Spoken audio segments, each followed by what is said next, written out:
Cause yeah. I got questions. Trust me. Okay, Like, yeah. even with the pro. So one of the songs that you submitted in the Google form, right? That's the one that I tapped into, and then I looked at a little bit of your older discography on SoundCloud. So one thing that I say is you have, like you already mentioned it. It's the soundscape, right? It's very different, divergent, like melodies and soundscapes. Yeah. So what's inspiring you for the music? Is there any particular inspirations? I know that's a cliche question, but I want to get an understanding of where your musical process is at first before I ask any other question. So I could tell you some of the albums I was listening to while I was making this album, if that helps. Kendrick Lamar for sure. Like his project, I was listening to that heavy. Boogie's album, More Black Superheroes. A lot of Steve Lacy. Yeah. Like, and I was kind of just like, I was kind of listening to like a lot of Pharrell. Like when I was in the studio, it was a lot of Pharrell, like Timbaland stuff with bounce. Like I wanted, when I was like kind of making this project 722, I was just like, I want people to be able to kind of like get up, like groove a little bit, like dance. Even the songs that may be a little sad, I still want you to be able to be like, all right, I could catch a little rhythm to it. Like, what songs, like you just what you just said, what songs may not be typical bouncy Jones that, like you said, if you really tap in? I'd say the song Breakthrough I got, because it starts off with just like a little guitar melody and then transitions to like this whole like bouncy type of like old like it gives like an old type of like West Coast Timbaland feel to it.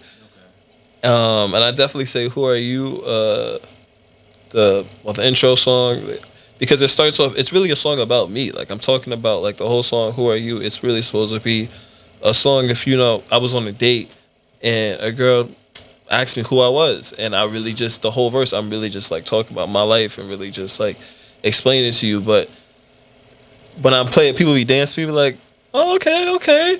But like I'm just talking about myself. I feel like I'm just giving like a biography every time, I spit the verse.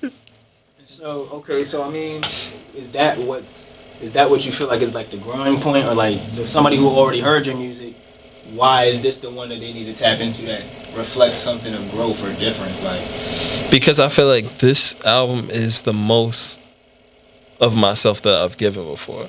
I haven't usually let people into who I am, like really giving people more stories and talk about like a lot more about just who Jxhar is. I think I kind of gave people a lot of music and a lot of just like I was like, I'm gonna push out, kind of give out this content, do this stuff. But when I was making this album, I really, the biggest question I had was, if someone who didn't know me listened to my music, why the fuck would they care?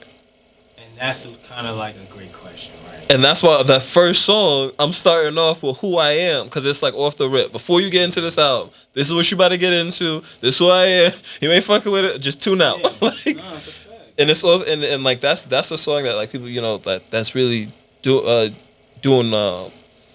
one of the best right now. Like people really like that song a lot, and it really just shows like, all right, people was really going to this album and listening to something different and being like, you know what, we got something different, and I like it. Like you did it. I mean, you did ask the good question though. Like, so why should people listen to it? Because I think even though like this album, like I think when I was doing like a lot of the promo, I was like, yeah, we keeping it in New York. You don't have to be in like New York to listen to it. It's not like it just paints a picture. I think you just gotta be a kid from the hood, slums, wherever you at, black, white, don't make a difference. Right. Just trying to make it out and do something better in your life. And I think that's the end goal. No, that song that I be listening to, I do get that vibe. Like that's like you said, you storytelling, but it's a hopeful storytelling. Yeah, because I like to do that. Like a lot, I like to end it with hope. I think there always has to be a hope for some type of change, some type of growth.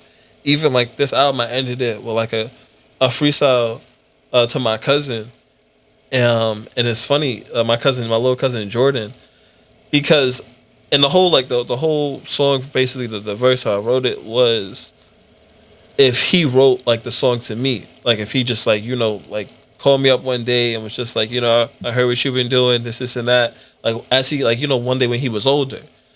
And I kind of ended on that because I was really just like, I want him to feel, I want people to feel like this project, no matter where you're at, what year we're in, how you're doing, like, you could just go back to it and find something that you can listen to, something that you can relate to. It's a real, like, timeless project. That's why, it also is a number, because it is, like, supposed to be like a timeless project. You just go back to it. You just do a bar. So I'm like, okay, so I had another question as it related to the actual point that, hold on, let me click down.